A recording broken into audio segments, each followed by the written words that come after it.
টানা ভারী বৃষ্টি ও পাহাড়ি ঢলে প্লাবিত আনোয়ারা উপজেলার চাতুরি ইউনিয়ন যেটা ইউনিয়নের নিচু এলাকাত পানি ঢুকি পানি বন্দী হয়ে ফরগি শত শত পরিবার গড়ের ভিতরে পানি ঢুকি ফরনে ঘুমানো সহ রান্নার ভোগান্তিতে ফরগি এবং মানবেতর জীবনযাপন গড়ের এলাকাবাসী ইন্দিয়া এই পানি বন্দী পরিবারের পাশে তিয়েই সম্ভাব্য চাতুরি ইউনিয়ন পরিষদের চেয়ারম্যান প্রার্থী অ্যাডভোকেট নুরুল কবির রানা।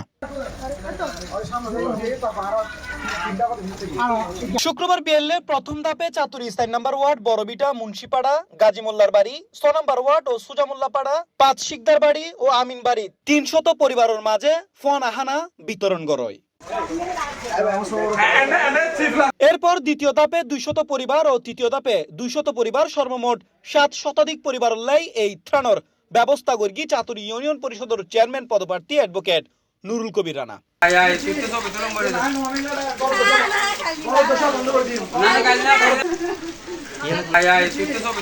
এই ত্রাণের মধ্যে আছিল সইল 2 কেজি, আলু 2 কেজি, সিরা 1 কেজি, চিনি 1 কেজি, ডাল 1 কেজি ও মুড়ি 1 কেজি সহ পেঁয়াজ 1 কেজি ও সয়াবিন তেল উগ্র।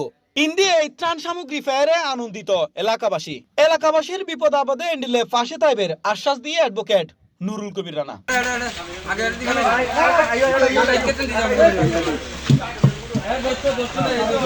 C plus TV, Chittagong.